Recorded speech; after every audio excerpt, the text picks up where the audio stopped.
Alright guys, this is my 2000 E38 728i. This is just a quick walk around of this car. I've spent the last 3 months restoring it to a certain extent. I'll just go through what I've actually done to it.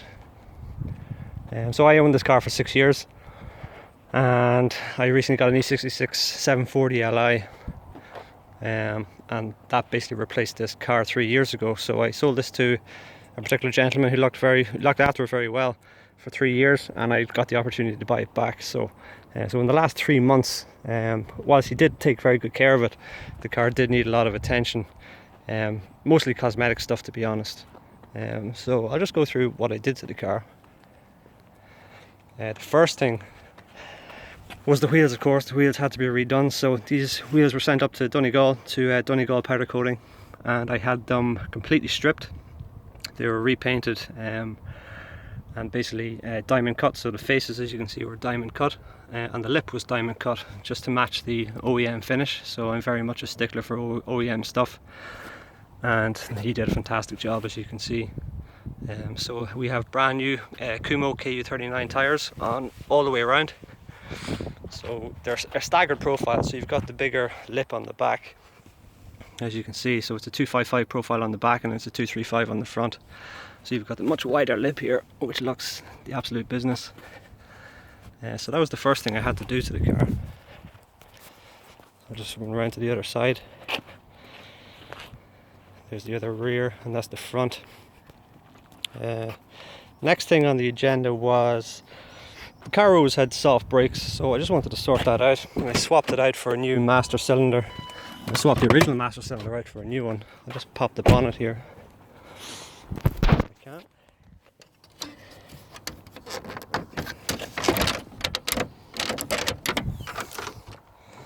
So yeah, master cylinder.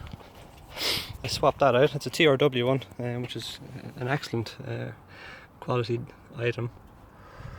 And then alongside of the master cylinder, I also swapped out all the brakes. So these come with 6-pot calipers on the front. They're actually Brembo spec, which is fantastic for the 728. So the 728 and the 735 E38s in Europe got Brembo brakes, whereas in the States they actually didn't. So I've got a full new set of Brembo pads all the way around, original Brembo pads, which were not cheap. So they've been done. So master cylinder was done, all pads all the way around. Previous owner, well, it wasn't himself that did it, this whole radiator cowl had to be replaced. Basically it was all chipped along here, but a lot worse, it was all cracked around the expansion bottle here. Looked absolutely disgraceful, and it was all plastic welded together, so there's like grey goop all over this entire area. So obviously not very structural. This was all zip tied on, which is also terrible. So the previous mechanic must have done a terrible job, so I've replaced that as well. So that had to be done. That was quite an involved process, but we got there in the end. So that's been done. Was there anything else under the bonnet? I don't think so. But as you can see, that's the 6-cylinder 2.8 M52.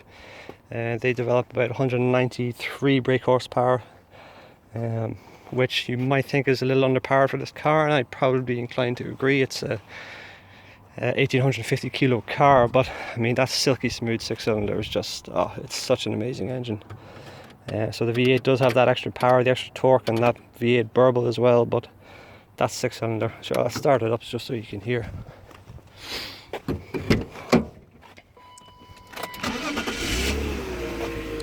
It's such a great sounding engine. You can sit a €2 coin on top there, no problem at all, and it'll sit there all day long. Such a refined engine.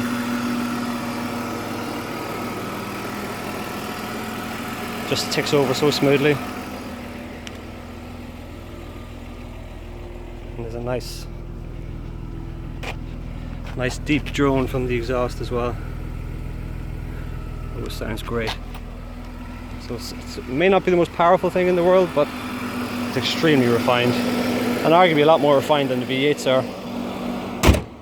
So this car is completely unmodified, apart from just one or two tiny things, because as I say, I'm a stickler for not changing stuff. We have Orion V2 or Angel Eyes, which I installed actually about 6 years ago, I think it was, when I owned the car. So I had them in the car about 3 years when I actually owned the car. 3 years ago, if that makes sense. It was about 6 years ago. And the other modification I did was this lip spoiler, and that's the only thing that I've done to the car. So I think it really looks good, because the rear end of the E38, it does look great, but that little lip just adds a world of difference. I think that profile looks fantastic. So what other things did I do to restore this car? The trim gets fairly beat up pretty quick, and not only that, it's bloody expensive to replace it all the way around. So what I did was I removed every single bit of trim, extremely painstaking, sanded it all down, primed it, and resprayed it, and it's better than new. It's look at that, it just comes out absolutely perfect all the way around. So all the trim around the bumper, on the rear, all of the doors, and of course all new clips as well, because you need new clips. You can reuse the clips, but at least a third of them break when you take them off, so it's always good to have them on hand, as you can see, all the way around as well, and behind the registration plate, and on the front left corner as well, and all the way around, of course, this side too. What else did I do to the car? So yeah, there was a bit of a PDC, a park distance control error on the rear end, so that required 2 new parking sensors, which is the same job as basically taking the strips off, because I could do it at the same time. There was also a problem with a constant rear taillight error, and the strange thing was all the taillights were working. So a bit of investigation, I basically pulled apart the rear lamp here, and pulled out so the tail lamp's actually made up of 2 bulbs, as you can probably see. This left side one was actually all corroded, so there was the wrong bulb installed. There was actually I can't remember the wattage, but it was the wrong wattage anyway.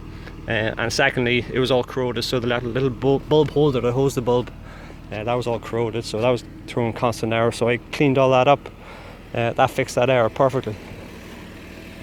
And then on to the major work that the car needed, paint correction. I mean, that's a massive thing, as you can see. Look at that paint. That is just a mirror finish all the way around. I spent about 12 hours doing a full paint correction on this. Geez, I'm trying to remember the name of the compound now that I used on it. So it was a very high cut compound. It was one of the poor boys. I think it was the 2.5 I used all the way around, and I used a Car Essence, the Car Pro Essence fine cut towards the end. So as you can see, it really comes out absolutely spectacular all the way around. So I spent anywhere between 12 to 15 hours doing that paint correction, so it took a very long time. All the trim took a very long time.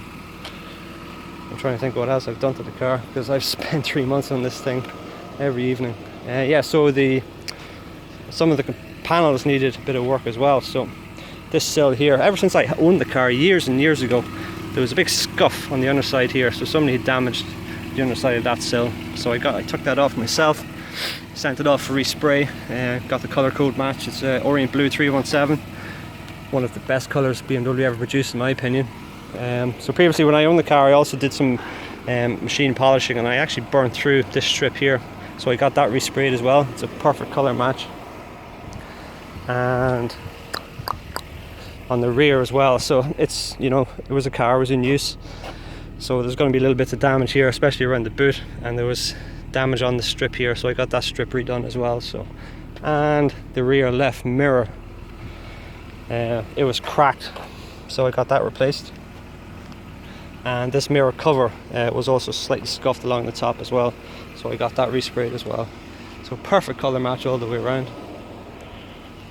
I'll just move on to the interior. The interior, so this car has 123,000 miles, which is very, very little for a car of this age. So this is 17 years old. This is grey Montana leather.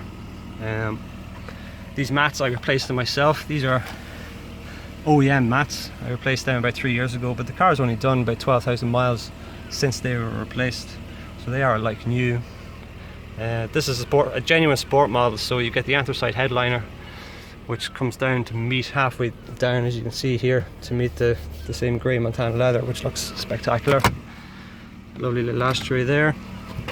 I've done a very basic audio upgrade, because as anyone knows, these E38s, even with the higher end DSP systems, the audio is absolutely rubbish in these cars. So I swapped it out for a very basic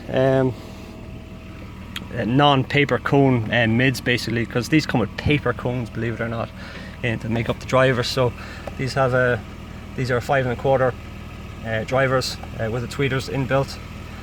Replace the wiring as well, and whenever the door cars come off, me being me, all the clips get replaced as well, because you don't want to be left with creaks and rattles and all that kind of stuff. So, and that all leads to the boot, where we have a very basic amplifier. Again, literally anything is better than the stock system. So nice and neat, nothing garish, no subwoofer or anything like that. There's plenty of bass from the system. So this car has been upgraded as well to the Mark IV DVD based nav system. As you can see, you get a 6 CD changer as well. Everything on this car works 100%. While I'm in the boot, you have the full size and parallel spare with a brand new tyre, I think it is, because it's the tread on it is basically untouched. And of course the ubiquitous full toolkit, which has never been touched, as you can see. It's just missing the little alloy lock nut, which is not missing it. I have it back in my house. So just show you the interior again. So we have, well, here's the front end. The front end it's nice and cool because I've got the air conditioning on. Just got that recharged a few days ago. We have, here's the rear seats. So you've got rear heated seats. You've got a fax input for your fax machine, of course. You've got your AV in and out, which still works. You can plug that in, that matches up with the screen. Of course, it's an analog based TV, so we've lost that. But the AV in still works, so you can plug in your PlayStation, whatever video source input you have, and that TV button switches the TV system on and off from the rear. Basically, that's all that TV button does. And you've got the cigarette in the front, or in the back. You've got your wonderful, God, I can't remember this model. Is that a 3110? I can't quite remember. Which still functions. Stick in a SIM card, it works no problem at all. Looking at the front seat, as you can see, immaculate, absolutely immaculate. So this is the front cockpit. There's a few dead pixels there on the screen, which is a little bit annoying, but so you've got the full widescreen. You've got park distance control, front and rear, automatic climate control, 2-zone. And as you can see, there's virtually no missing pixels on the front dash, which is great. So there you go, 123,753 miles. For once it's actually quite warm here in Ireland. It's 19 degrees at the moment.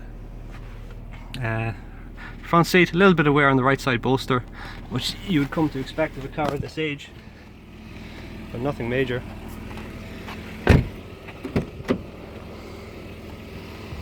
So what do you get with the Sport Pack? Well, the Sport Pack, this is a genuine sport. So you see a lot of knockoff E38s. Well, knockoff, it wouldn't be fair, but with M parallels, and then they instantly think that they're sport models, which they are not. So the main thing you see with E38s, does it have the sport suspension? And you can instantly tell it an E38 Sport, because all you have to do is go down like this, and you see that raked appearance from front to back. So it's 0.8 of an inch lower in the front on the sport models. And as you can see, it's got that raked appearance. It's slanted forwards, which looks absolutely stunning. So it's got the sport suspension, so sport shocks. They're OEM Sachs shocks. You've got the sport springs. You of course get the M parallel alloy wheels, and there should be 5 of them. So if you only have 4, you know somebody's just added the wheels on, more than likely.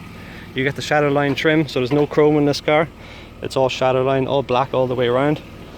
You also get the, well, this is a European model, so these are the sport seats, which are also shaded with the E39.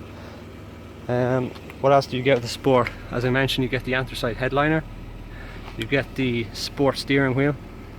So that's the smaller 3-spoke sport steering wheel instead of that big ugly 4-spoke one that you see.